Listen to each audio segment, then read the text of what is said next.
Amigos, bienvenidos al espacio de Más allá de un titular, un espacio que busca fundamentalmente ir más allá del título de una noticia. Siempre el contexto es importante y en muchas de las ocasiones que vemos informaciones en televisión, en radio o en prensa, generalmente nos guiamos siempre por el titular, pero un titular tiene realmente algo que está detrás y eso que está detrás es lo que queremos nosotros analizar siempre. Más allá de un titular, este espacio que venimos realizando a partir del canal UNE America Channel, en un equipo de periodistas alternativos que están trabajando en función de generar una información distinta, de contenido, de contexto, menos, menos información un poco acelerada, diríamoslo así. Por eso hoy nos acompañan algunos de nuestros invitados para desarrollar un tema importantísimo y es el tema del derecho al voto en los Estados Unidos. Un tema de enorme preocupación hoy en este país, en la nación americana, dado que se avecinan las elecciones el próximo mes de noviembre para el Congreso de la República. Y por supuesto, en este tema del Congreso Federal, del Congreso de este país maravilloso, han surgido innumerables situaciones difíciles en términos de que se ha metido ese fantasma del fraude electoral generado por la administración pasada y que por supuesto esto ha generado, valga la redundancia, una batalla campal política alrededor de este tema del derecho al voto. Las elecciones, ¿qué implica eso? ¿Qué significado tiene? Cómo de una u otra manera los partidos tradicionales que históricamente han determinado la marcha de este país, el Partido Demócrata y el Partido Republicano, están en este momento en una batalla política campal, si me permiten hacer uso del término. Vamos a hablar entonces con nuestros invitados especiales. Está con nosotros, pues, nuestros colegas ya permanentes que están permanentemente analizando y reflexionando sobre esos temas. Desde Río de Janeiro, María Eduarda Fernández. Bienvenida, María Eduarda. Un abrazo especial. Olá, muitas graças de estar mais uma vez acá, agora com invitados tão ilustres. Juan Cheín, por supuesto, está detrás de cámaras. Hoy no puede acompañarnos desde la Ciudad de México, pero está pendiente de todo este espacio de producción. Está también Rafael Prieto desde Carolina del Norte, de Charlotte, que tiene también hoy dos invitados especiales. Uno se encuentra en Raleigh, Angelina. Ya la va a presentar Rafael, nuestra invitada, especialista en temas de desarrollo comunitario y con una gran participación de desarrollo de la comunidad. Y otro colega, amigo, investigador, estudioso de estos temas de la comunicación, de las nuevas narrativas, de la lógica comunicativa, de lo que está pasando, los significados, los significantes, en fin, todo ese planteamiento semiótico, si me permite expresar el término, para quienes trabajan o estamos estudiando temas de comunicación. Está Federico también, lo va a presentar también Rafael Prieto. Bienvenido a nuestros invitados, especialmente muchas gracias por estar con nosotros en Más Allá de un Titular, Angelina y Federico. Gracias. Gracias, Carlos Alberto. Bueno, yo te había mandado las biografías para que las leyeras. Pero bueno, qué importante. Pero bueno, Rafael. yo voy a ver si ahora ya a los 67 todavía la memoria No le falla. No me falla. Angelín es de origen cubano. Se crió en una familia cubana. Estudió en la Universidad de Carolina del Sur, en Colombia. Estuvo vinculada a una organización de derechos de los trabajadores agrícolas, el Student, el Student Project.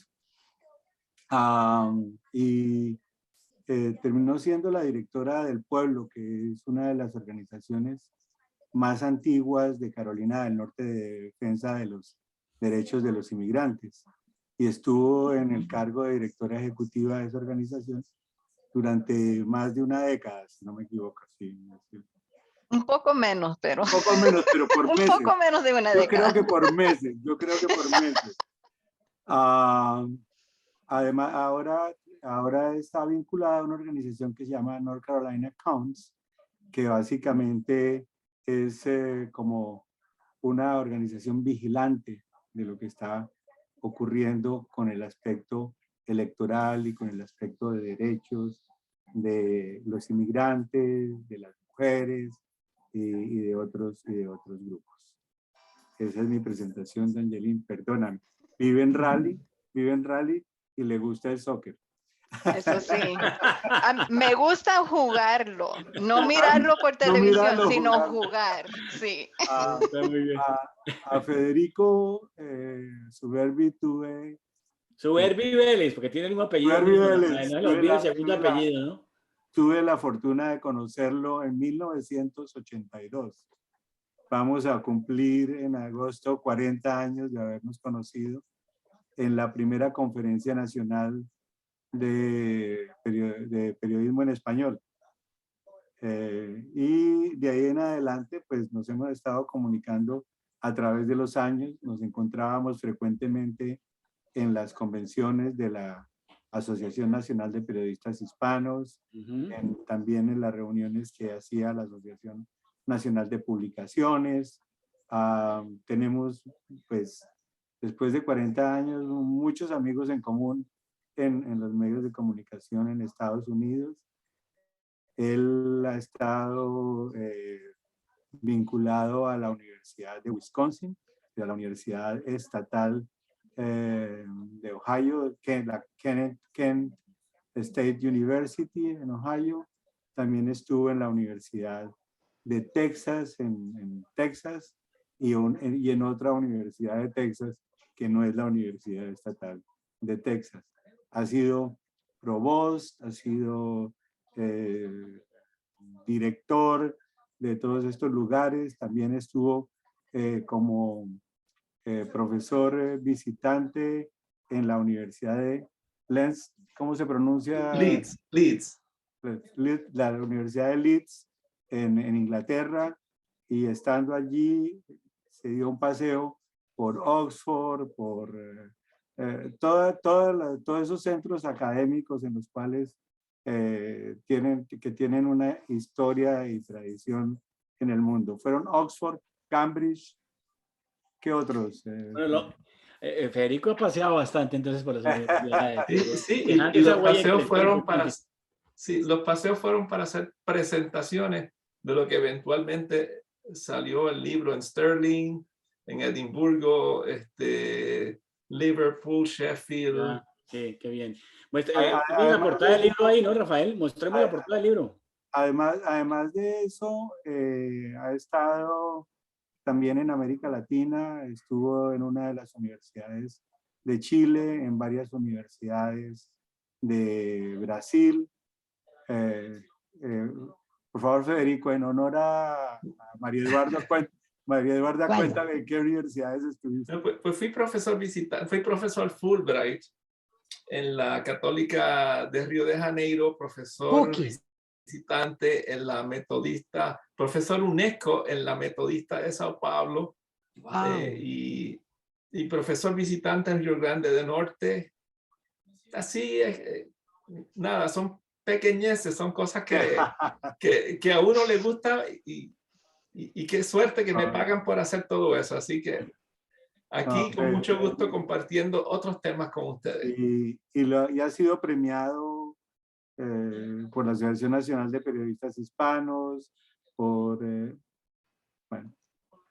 mi cerebro definitivamente no está funcionando a los 67 No, sí, Bueno, pero mire, eso es historia. Vamos a hablar de lo más importante. Podemos explorar este los país. invitados hoy, ¿eh? Sí. Hacer muchas preguntas.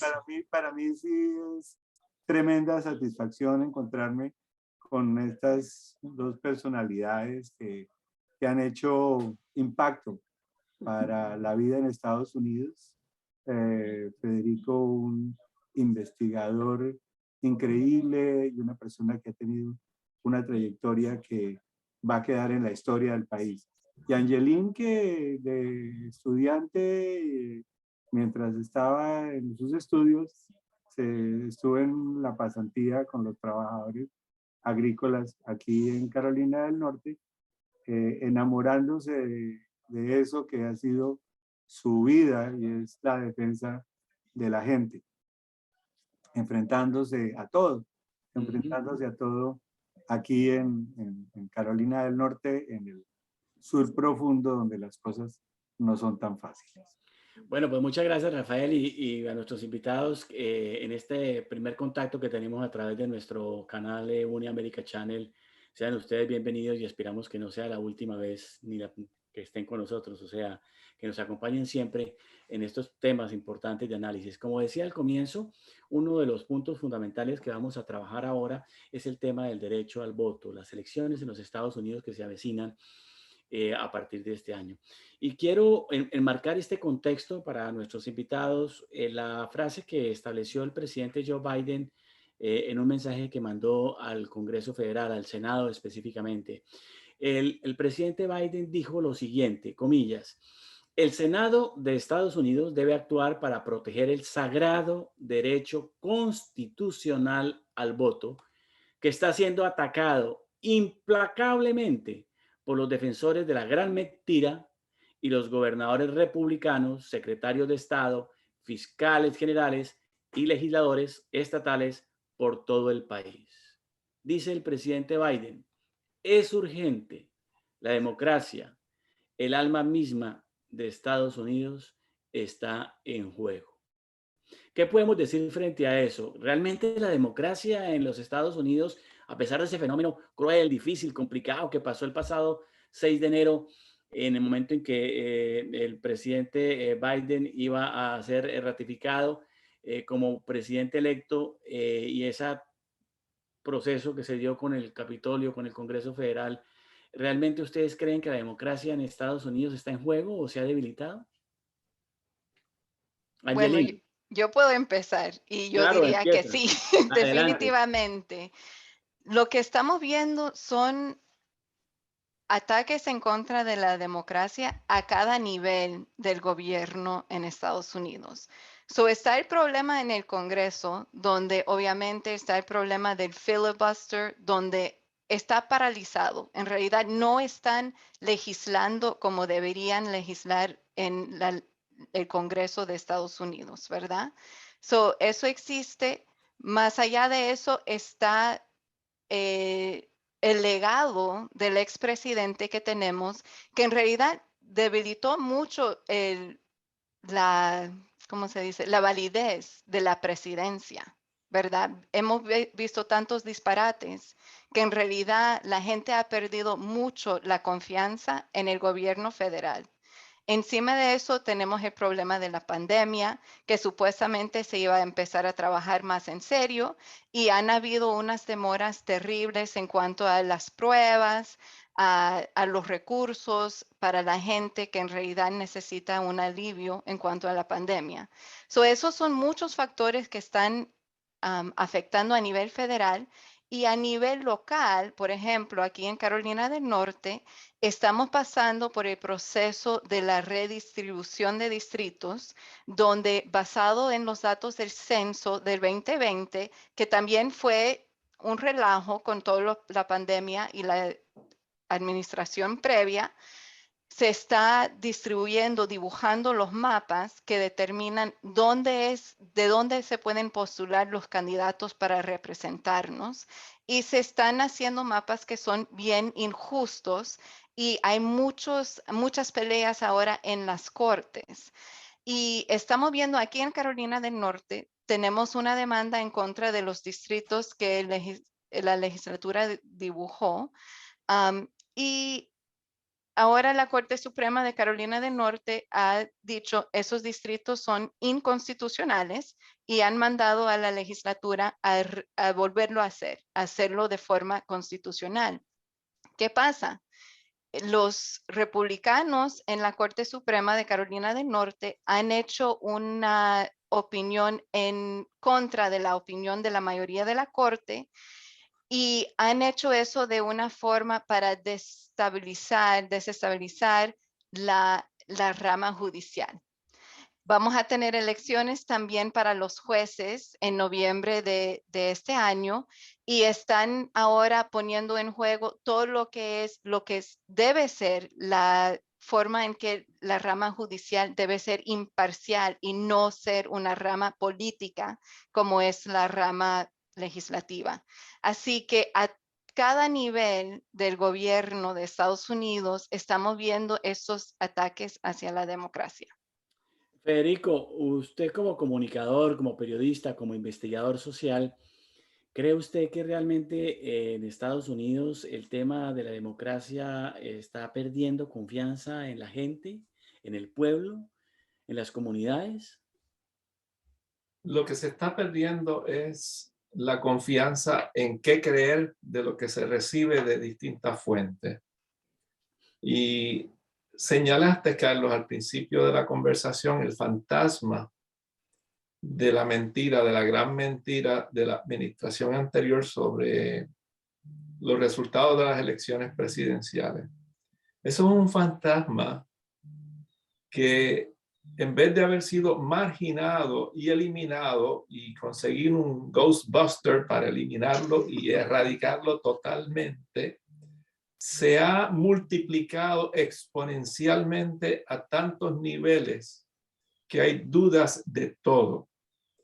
Y ese tipo de duda lo comenzó la administración anterior atacando la prensa y entonces la gente duda, oye, ¿será verdad o no será verdad lo que dice la prensa? Porque siempre tenemos dudas de algunas cosas de la prensa, pero el ataque frontal a todo lo que diga la prensa, como lo señalan en los discursos políticos estos señores republicanos, mina, socava el que uno crea algunas cosas y cuando se empieza a tener duda de la información más básica, más sencilla como lo es la ciencia de la vacunación, eso se permea en la duda sobre si los resultados de unas elecciones son legítimas, si los procesos eleccionarios son legítimos. Y entonces la gente, no es que mañana se vaya a acabar la democracia, pero se van a dar, y como se estaba debatiendo uno de mis programas favoritos, que los recomiendo para quien tenga la paciencia de escucharlo, The Rachel Maddow Show, aunque ella está en receso por unos meses, pero es uno de los programas que mejor a mí me explica la complejidad de lo que sucede en el mundo de Estados Unidos y otras partes del globo también, pero por lo menos esa parte.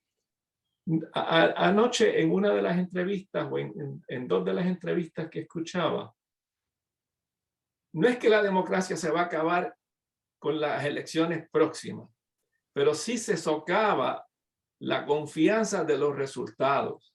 Se socava la confianza de los resultados de las próximas elecciones, se socava la confianza de las decisiones de la Cámara de Representantes del Senado.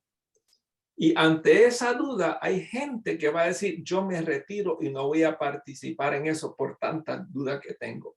En el momento que mucha gente se retira de participar conscientemente, informado de lo que está sucediendo, quien gana son los activistas y típicamente los activistas de derecha fascista, republicanos. Y cuando ellos vuelvan al poder, si es que vuelven al poder, y ojalá que no, pero si vuelven al poder, ellos sí que van a socavar la democracia. En Texas ya lo están haciendo con la posibilidad de quién puede votar y quién no. En Georgia lo han hecho. Lo quieren hacer en Wisconsin, lo han hecho, lo han tratado de hacer en Arizona. En esos estados sí se va a socavar la democracia y si se socava en esos lugares, se deteriora la nación total. No es mañana, no es de un día para otro, pero poco a poco sí sucede. Claro, hay que mirar también los argumentos de lo que están diciendo el partido de la oposición al presidente Biden, que es el Partido Republicano. De 49 estados de la nación americana han elaborado o trabajado 400 proyectos de ley que buscan restringir el voto. Solo apenas 30 realmente se han convertido en ley y se siguen avanzando sobre ese proceso. ¿Qué es lo que dicen los republicanos? Los republicanos dicen que hay que darle transparencia al voto, que una manera de darle transparencia al voto es restringir los momentos y las circunstancias para votar. Y por supuesto, dicen ellos que quieren prevenir el fraude electoral. Pero es que no hay, perdona que te interrumpa, Carles, es que ese es el fantasma que se crearon ellos para crear en la opinión pública. Las elecciones pasadas, aún por los gente más seria del Partido Republicano, señaló que fueron las más puras relativamente hablando, y los fraudes que sí se han encontrado ha sido de los republicanos mismos, votando por su mamá, por su abuelo, por su tía, doble voto. Republicanos crearon el fraude y lo demás es crear la duda del fraude. No es que haya. Entonces, ante esa imagen, ese fantasma, han establecido leyes que sí van a restringir el voto. ¿Y por qué lo hacen? Tengamos algo bien claro, y perdona que me extienda en esto. Hay una razón por la cual se están haciendo estas leyes de restringir el voto, porque no tienen la mayoría. No tienen la mayoría demográfica en muchos lugares, y ante el miedo de perder esa mayoría demográfica, establecen leyes para restringir el perder esa mayoría que ya no tienen. Entonces, lo demás es ficticio, fraude ficticio, the big lie, como se está diciendo, y fantasmas. Y Todo- yo, todo- Sí, Por Angelina. favor, sigue, Angelina. no, iba a decir, estoy muy de acuerdo con lo que está diciendo Federico, porque es una combinación de factores. Está la mentira, la desinformación y todas las dudas que están creando en el sistema. Y también están explotando los aspectos del sistema que permiten que un partido que es la minoría en un estado pueda mantener y conservar el poder. Eso es lo que están haciendo en Carolina del Norte con los distritos. Nosotros tenemos un estado que es casi mitad republicano, mitad demócrata. Y hemos tenido, mitad como en tercios, demócratas, republicanos y votantes independientes que en realidad están completamente ignorados en la ecuación cuando se manejan los distritos.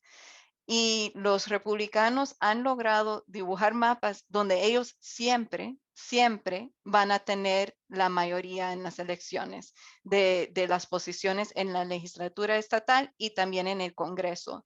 Así que es una combinación. Están creando mucha desconfianza para que la gente se desanime, no participe. También están poniendo restricciones, haciéndolo más difícil para que la gente pueda ejercer el derecho al voto. Y además están explotando los aspectos del sistema que les permita conservar el poder aunque no tengan el apoyo de la gente. Y eso es lo que hace que un gobierno en realidad empiece a perder su validez. Yo voy a decir algo al respecto. Es cierto que el fraude electoral en Estados Unidos no existe, es algo que es diminuto. Aquí ocurrió un problema precisamente en el distrito, que era el distrito 9, en el cual Entre republicanos. eran entre republicanos, y el que fue condenado por haber violado las leyes fue un republicano. Y hay un argumento que yo comparto con los republicanos. Es el del voter ID, el de tener una identificación con foto para votar. Para los que venimos de América Latina y vivimos en países donde hay una competencia electoral, es impensable que alguien vaya a votar y simplemente diga: me llamo Rafael Prieto y vivo en el tal y tal. En todos los países tenemos una identificación electoral, y si tú le dices a un dominicano que la forma de votar va a ser sin una identificación y sin que su cara aparezca en una cédula de identidad, no existe. Y eso es en general para los que venimos de fuera. Entendemos que eso que ha sido un bloque para discutir acerca de las leyes de los votantes, es un no-brainer.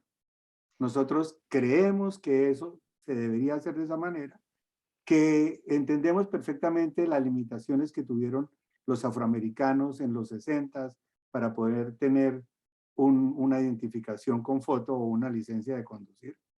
Pero Dios mío, han pasado de 1960 a este tiempo, ha pasado medio siglo. Es increíble que Sí, la pero gente... Rafael, las cosas no han cambiado tanto en ese medio siglo. Hay Eh, zonas rurales en Carolina del Norte donde la gente tiene que viajar lejos para llegar al departamento de motores y vehículos.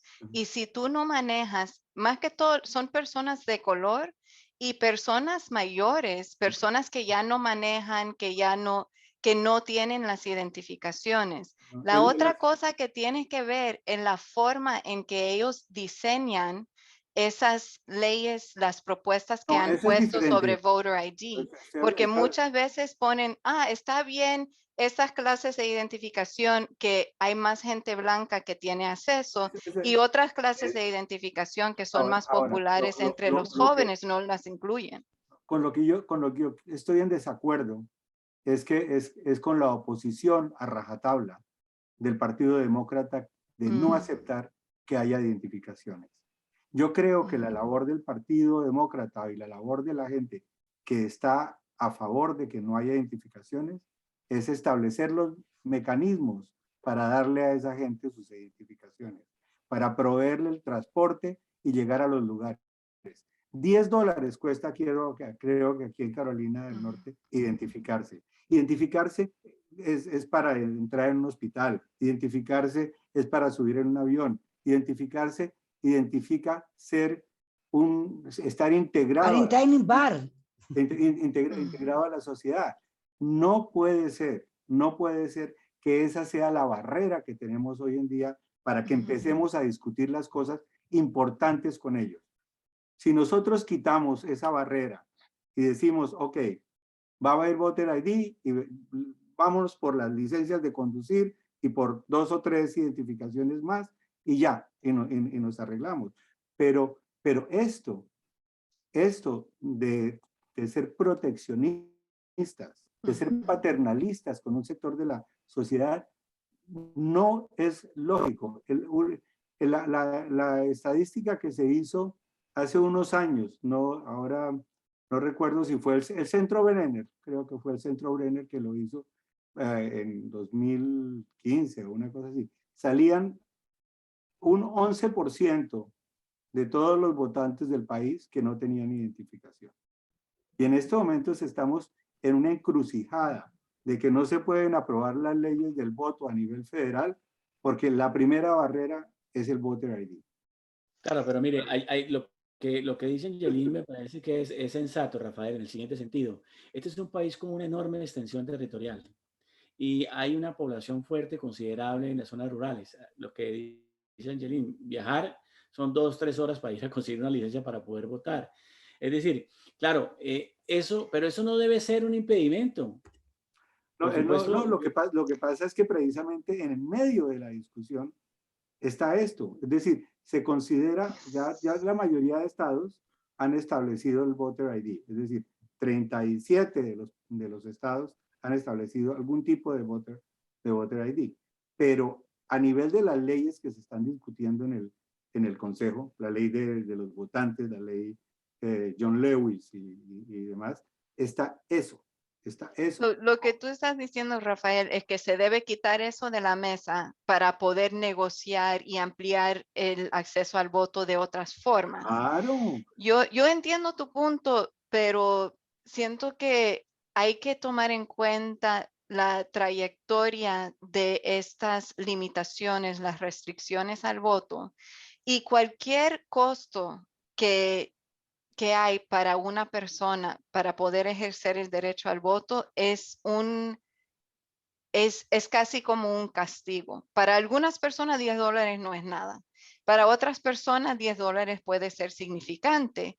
Y tenemos una historia en este país donde a las personas afroamericanas cuando querían ir a votar les ponían multas, poll tax, ¿verdad? Había que pagar esto, había que Sí, hacer cuotas esto de y el pago, otro.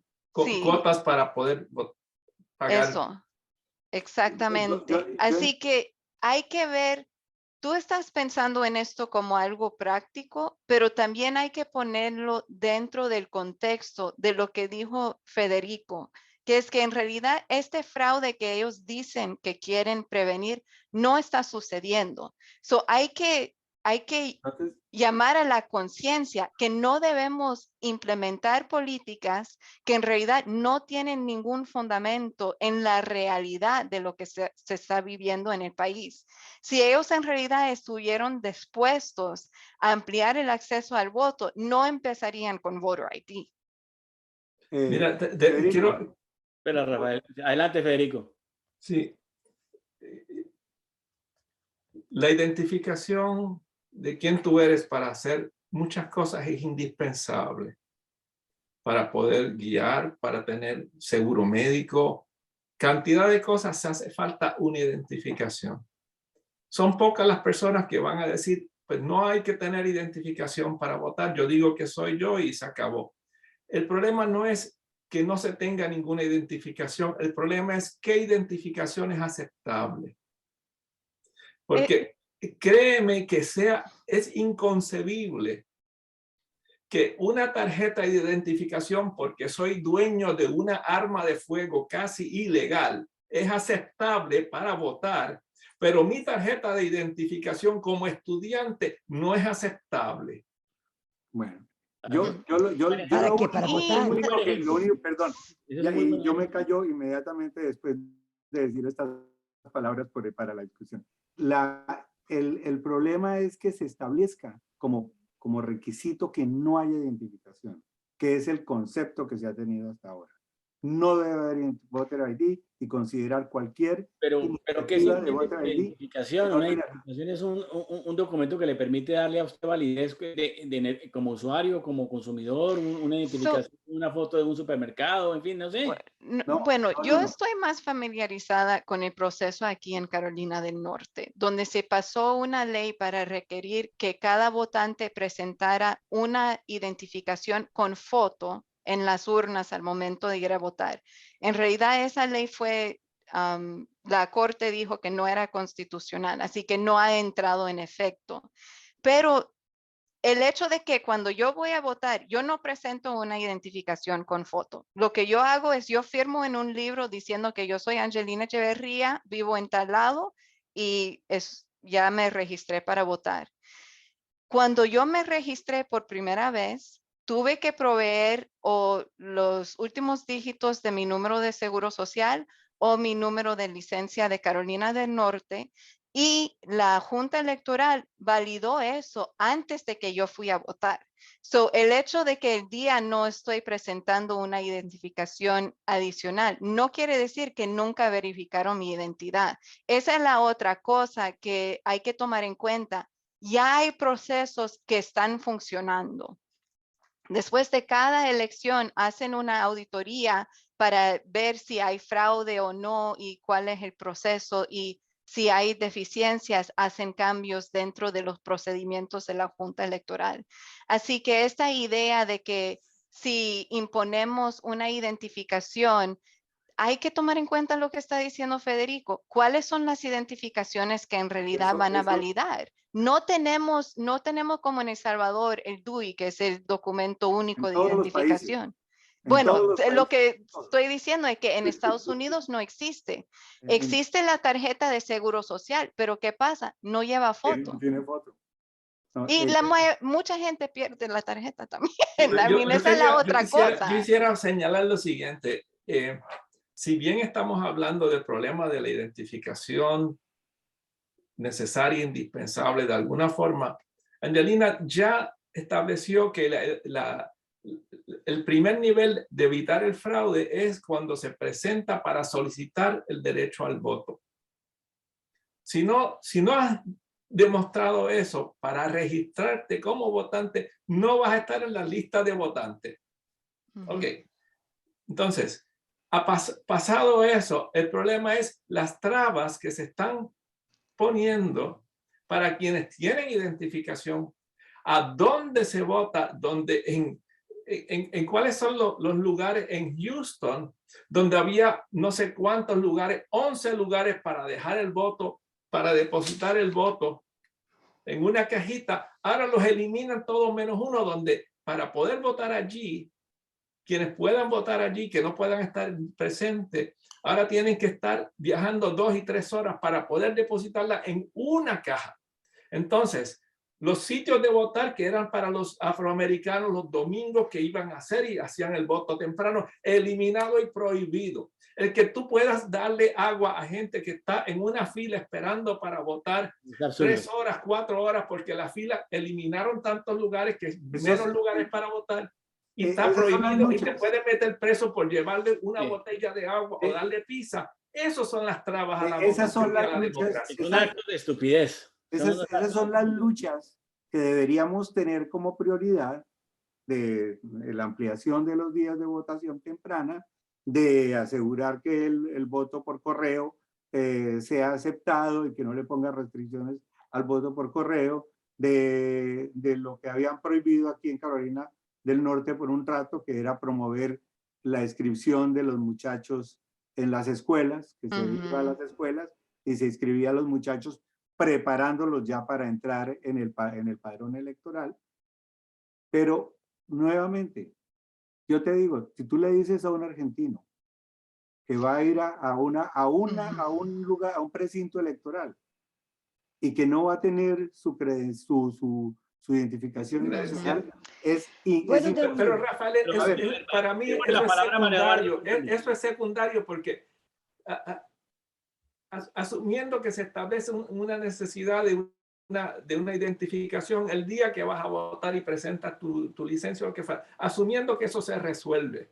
Eso es más fácil resolverlo que todas las demás trabas y todas las demás impedimentos. Mira, en Oregón se vota por correo, se vota electrónicamente, en Colorado se vota por correo electrónicamente y no hay fraude excepto de algunos republicanos en su gran mayoría.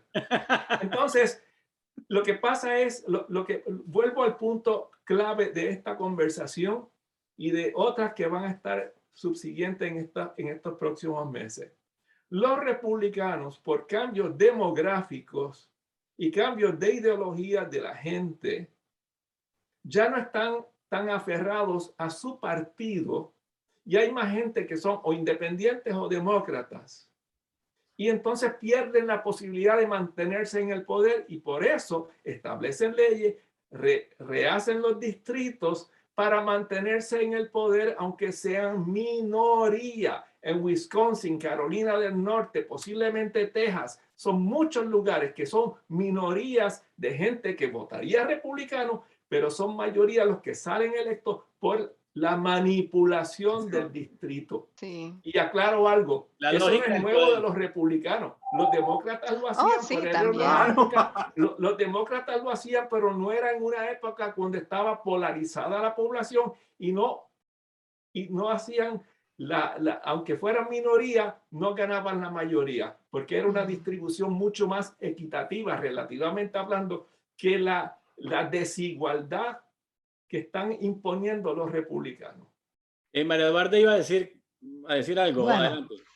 Ustedes estão falando do território gigante que é Estados Unidos. Acá em Brasil somos também muito grandes e temos também muita diversidade. Tem índios na floresta amazônica, que a urna acá, em primeiro lugar, o voto em Brasil é obrigatório.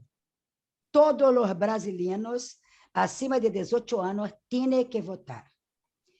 Todos os brasileiros têm que mostrar sua identidade com fotos e la hora.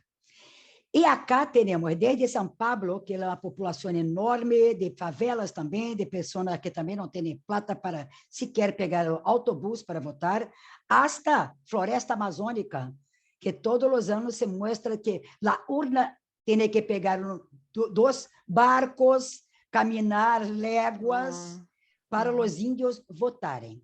Todavia, a diferença acá é que a urna é eletrônica agora. Então, em horas, em 4 ou 5 horas, já tem o resultado.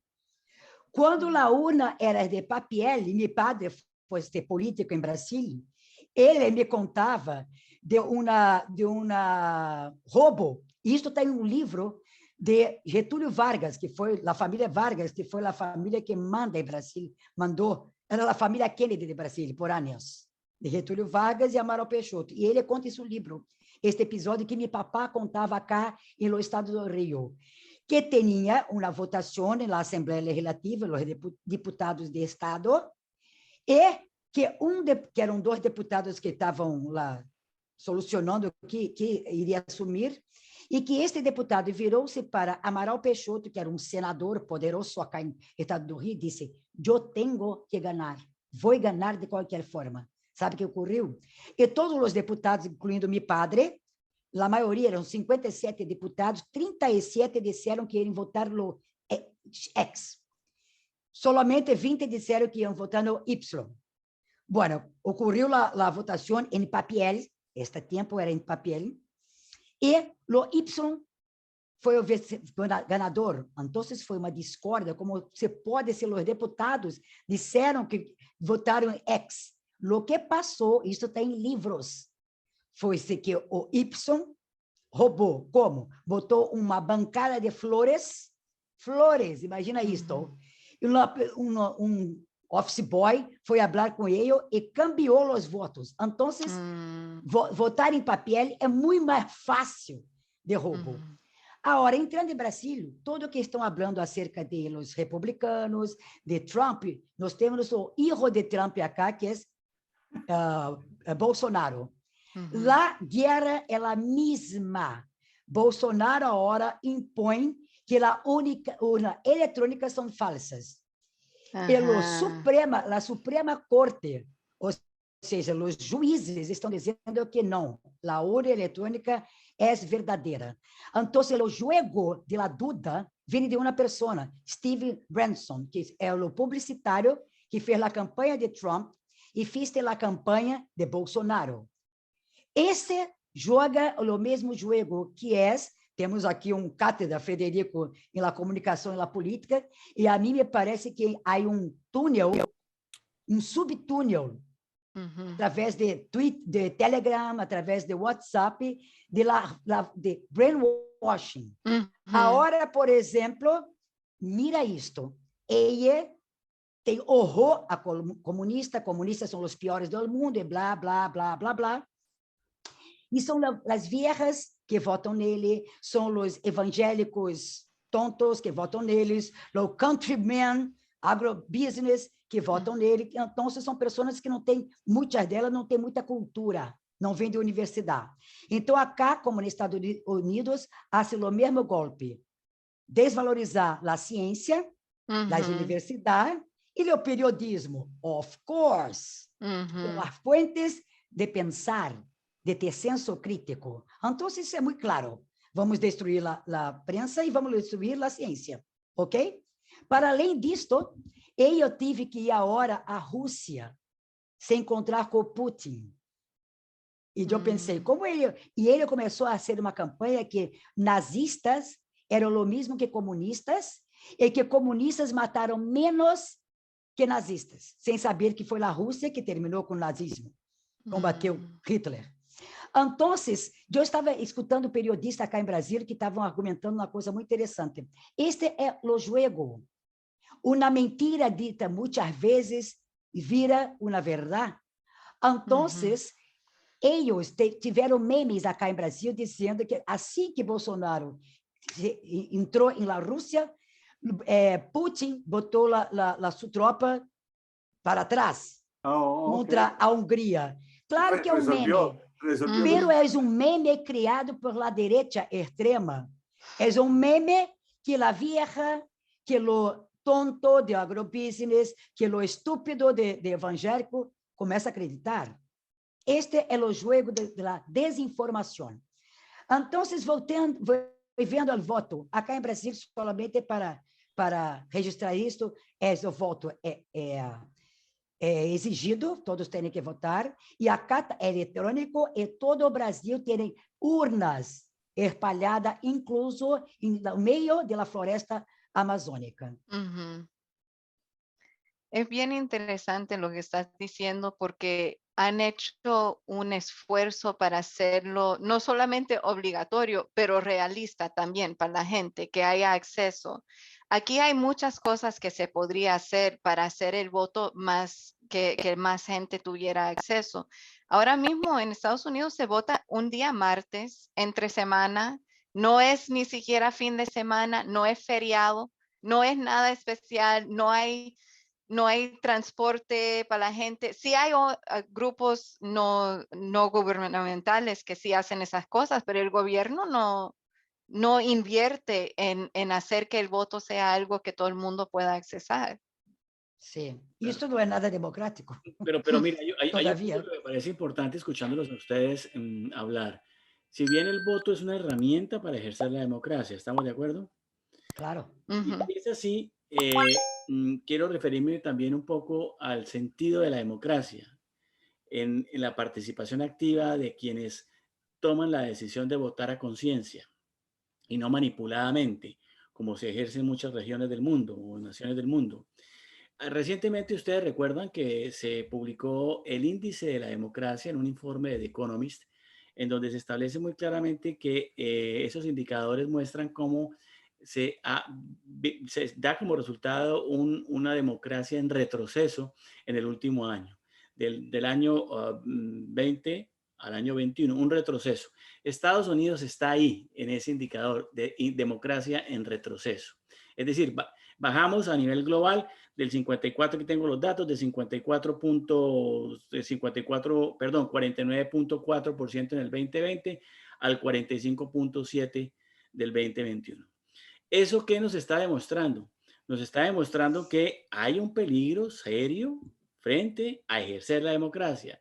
La democracia, que es clave, por supuesto, la herramienta electoral, pero hay otras cosas y otros factores que hacen posible que la democracia sea plena y que se dé, no solamente a través del voto. El sentido de la participación política, el sentido de lo público, la teoría pública, Claro. el sentido del Estado, el sentido de la participación de la gente, la asistencia, el Estado que cumpla con su función de proteger el derecho, la dignidad de las personas. Y ahí yo quisiera hacer una referencia un poco para que ustedes nos ilustren cómo se da, por ejemplo, ese sentido de la democracia, Angelín, cuando usted ha estado trabajando con organizaciones no profit, organizaciones comunitarias y grupos de comunidades hispanas de distintas nacionalidades en Estados Unidos. ¿Cree usted que realmente vive en ese sentido de la democracia plena? ¿Saben por qué votan? ¿Conocen el ejercicio de la votación, el ejercicio de la democracia en este país? ¿O qué está pasando ahí? ¿Qué falta? Bueno, yo en mi experiencia, mucho de los esfuerzos de los grupos de base y todo eso es educarle a la gente, porque en realidad el sistema del voto en Estados Unidos es bastante complicado, o sea, tienes que ver no solamente, todos hablan del Congreso, el Senado, presidente, pero en realidad hay que votar por los comisionados del condado, por el Claro. consejo municipal, por la junta escolar, hasta para el distrito del agua y cosas así. Así que yo en mi experiencia con la gente, la mayoría de la gente con que he hablado quiere informarse. O sea, quieren saber, no quieren ir a votar y hasta hay mucha gente que dice, bueno, como no estoy bien enterado, no voy a ir porque no quiero cometer un error. Eso es algo que se da más dentro de la población hispana que de la población estadounidense blanca que nació aquí y todo eso. Así que es un reto para los grupos de base hacer que esa información llegue a la gente, porque en realidad el Estado no invierte en eso de educar a la comunidad. La ciudad donde yo vivo, que es la capital de Carolina del Norte, apenas creó una división del gobierno municipal que se va a enfocar en educar a la ciudadanía. Apenas, creo que el año pasado fue que crearon esa división del gobierno municipal. Antes de eso no había hecho ningún esfuerzo de educar a la gente de qué es el consejo municipal, por qué se vota, por qué son cada 2 años o cada 4 años y cuáles son los distritos y todo eso. Así que muchos grupos independientes han entrado en eso y no es fácil. Cuando yo me mudé para Carolina del Norte, información en español acerca del voto, casi imposible. Solo lo que salía en los medios hispanos y no tenían la información completa, ¿verdad? El año pasado fue el primer año que logramos tener una guía electoral en español electrónica para que la gente pudiera ver en internet quiénes son los candidatos y aún así no incluía la información de todos los candidatos locales. O sea, más que todo eran de los condados donde hay mayor población hispana. Esta percepción que tiene Angeline con su participación con comunidades y organizaciones comunitarias, Federico, ¿usted lo ve en los jóvenes universitarios del país? ¿En los jóvenes hoy tienen ese sentido de Sí, la participación? Es decir, hay una gran oferta de participación y la gente no sabe qué es lo de la oferta, ni sabe qué hacer con la oferta de participación. sí, Así es. la contestación rápida es sí. Pero hay 3 puntos que quiero hacer llegar a nuestros oyentes y a nuestro panel que estamos aquí colaborando. Y son puntos más importantes porque van detrás de la pantalla de lo que de la apariencia del fraude, que si no hay fraude, voter ID. Los republicanos han dicho que si se amplían las posibilidades de votación, nunca más ganarían la presidencia, por lo menos. Y posiblemente ni el Senado ni la Cámara de Representantes. Hay documentos señalando que han dicho eso en sus intercambios entre ellos mismos y hasta en discursos públicos. Han dicho, reitero, si se hacen las reformas para ampliar las posibilidades de voto, imagínense que se votase los domingos, nunca más ganarían la presidencia. ¿Por qué? Porque la gran mayoría de la población de este país ha visto cómo funciona el país ante gobiernos republicanos y no los han preferido. No quiere decir que todos los gobiernos demócratas sean buenos. Los hay buenos y los hay malos. Pero en términos de la ideología predominante, la mayoría de la gente sabe que los republicanos típicamente representan más a poderes económicos, corporaciones, que a la población en general. Eso es número 1. Número 2, ante esa realidad, se han llevado a la desinformación, a la manipulación y hoy día a la polarización de las ideas a través de las redes sociales. ¿Por qué? Por el tercer punto. Los medios de comunicación tradicionalmente tienen muy poca información educativa sobre lo que hay. Presentan quién está adelante, quién está perdiendo, quién tiene más votos, quién tiene no. Y cuando hay un escándalo es primera plana y lo repiten. Pero el cotidiano de cómo funciona la población, cómo funciona la política, cómo funciona un gobierno, ya sea de la junta escolar al municipal, la gente no sabe quiénes son sus representantes y qué está haciendo. Lo que reciben son snippets. ¿Por qué? Porque casi todos estamos apegados a ver la televisión, Netflix, HBO, y lo menos que le interesa a los adultos y a muchos de los jóvenes es estar informado con los detalles de lo que implica las decisiones. Pero luego, cuando se toman decisiones que no les gustan, la reacción en contra, el voto, casi muchos de los votos en Estados Unidos son para destituir a quien esté porque no me gustó lo que hizo, sin saber por qué están votando y por qué sucedió lo que sucedió. Hay una desinformación, mala información y un desinterés exacto en comunidades más activas, ya sea de derecha o de izquierda, y la gran mayoría de la gente, digo yo, pienso, que está mal informada o desinformada. Rafael, ¿iba a mencionar algo? Bueno, no, lo que pasa es que tenemos el tiempo ya para terminar con con nuestra Se invitada. nos acabó el tiempo, tan Sí. fascinante. Estamos esto. apenas Mira, comenzando. que no hable del problema, Rafael, que no hable del problema yo voy a de la decir algo desinformación. adicional. Para cerrar, yo voy Un a decir segundito. algo adicional.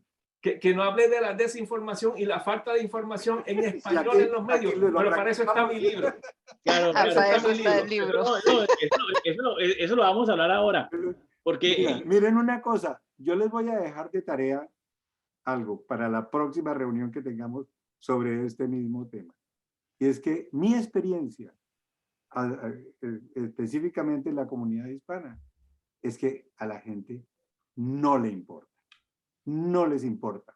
Estamos, cuando hay elecciones presidenciales, todo el mundo se emociona. En las elecciones intermedias han ocurrido cosas terribles cuando podíamos haberlo cambiado todo, todo. Pero Rafael, es un discurso que yo llevo escuchándolo hace más de 30 años, de que la gente, los hispanos No, pero dame tiempo. A mí me parece que hay otra cosa en el fondo. Pero el asunto es que tenemos a Angeline ya le prometimos algo a ella y resulta que le hemos llevado 7 minutos más de lo que... Más de lo que me habían dicho. Pero mire, Rafael, le propongo, a ver, Angeline, gracias por estar con nosotros. ¿Por qué no resumes tu participación para que tú puedas disponer de tu tiempo? Pero yo quiero la última pregunta. La única que no está en Estados Unidos, tranquila, es para los invitados. Se Estados Unidos está com peligro de democracia e Estados Unidos é o grande país, exemplo de democracia, ao mesmo tempo China, Rússia estão allá, isto não é uma tonteria? Por que isto nos Estados Unidos? ¿Por qué está este problema de la democracia cuando estamos en competencia con otros países autocráticos? En realidad, yo creo que es el resultado de lo que estaba diciendo Federico acerca de la desinformación y también por una falta de parte de nuestro país de lidiar con nuestra historia de racismo y de supremacía blanca, ¿verdad? Porque mucha de esta desinformación la gente lo cree porque encaja con ideas preexistentes que son basadas en el racismo. Esa es mi opinión. Y han logrado manipular mucho a la gente creando más división entre los grupos, ¿verdad?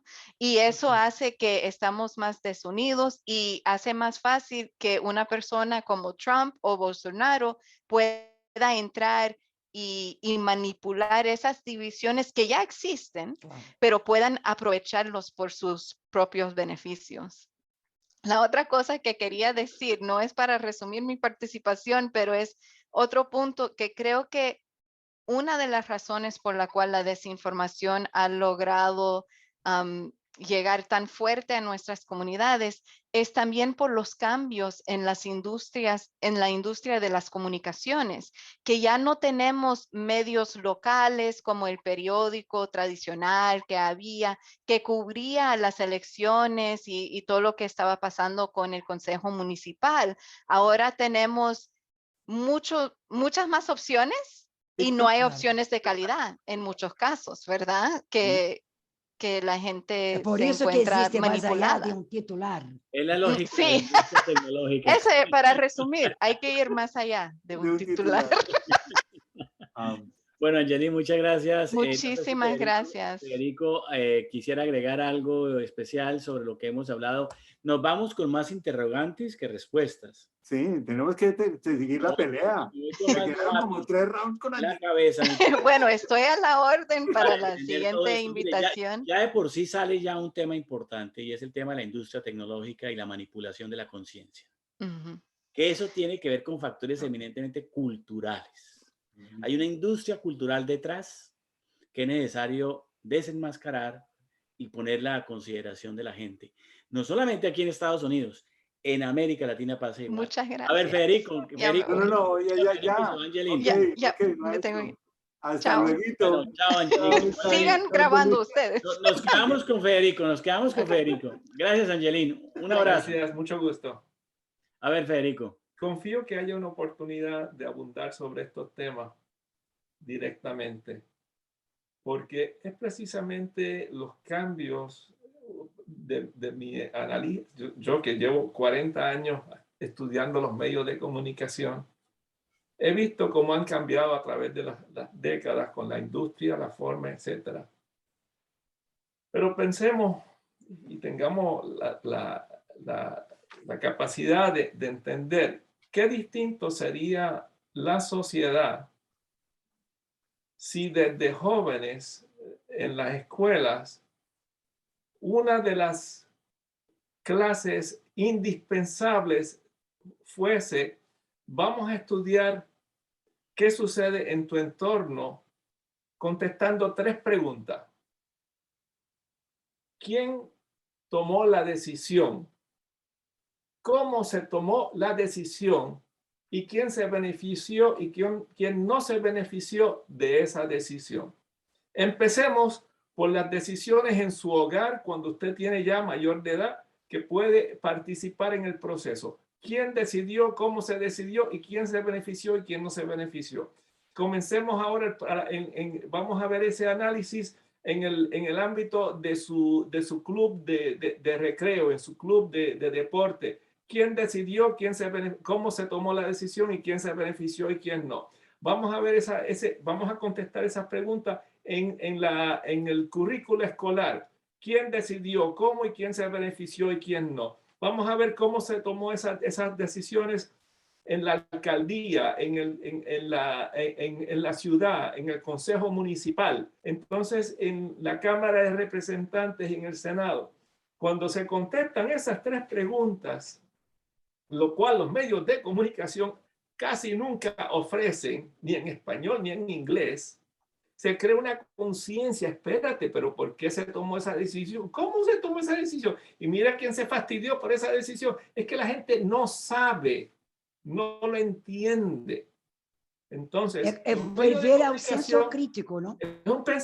Es precisamente, eso es la clave del pensamiento crítico. ¿Y por qué? Claro. Porque los medios de comunicación, la industria de comunicación, como tantas otras industrias, está basada en maximizar las ganancias para los inversionistas.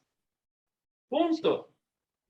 Si ofrecen información crítica es porque no hay más remedio, pero si le crea problemas de bajar la audiencia, la eliminan. Aumentan la información crítica de escándalos cuando le aumenta la audiencia, si no, no la ponen. Y si esa información crítica está contra sus propios intereses corporativos, se disminuye. Esa es una realidad de pensamiento crítico. Y esto con la prensa también, ¿no? De abundarla, veremos cómo se repite en todas partes del mundo donde hay controles y donde hay qué cantidad de control hay sobre el flujo de información. Y los países más democráticos, más participativos, son los que tienen los flujos de información donde la gente tiene a cotidiano, sin tener que rebuscar, acceso a esa información y de participar en la toma de decisiones. Claro. Hay una tendencia muy grande a que todo sea epidermis, de que no se vaya más allá de 2 datos, que cada vez más le dicen a uno, por favor, escriba más cortico. No, el contexto se ha perdido. Incluso, por ejemplo, yo fui informado que ahora en Colombia ni siquiera enseñan cívica, ni tampoco historia. Han dejado ese tipo de clases que eran fundamentales. Yo recuerdo que en primero de primaria yo tenía que dibujar el municipio donde vivía. Yo tenía que dibujar el municipio donde vivía. En primero de primaria. En segundo de primaria, no estamos hablando de high school. En segundo de primaria yo tenía que dibujar el departamento, el estado donde yo vivía y establecer las bases. Y le enseñaban a uno quién era el alcalde, le enseñaban a uno quién era el gobernador, en primero y segundo de primaria. Hoy en día, nadie sabe quién es nadie en ningún lado. En ningún lado. Yo vivo publicando en el periódico esos datos, así, historias de esas. Entonces me dicen, pero eso no tiene likes. Esa vaina no tiene likes. Tiene importancia.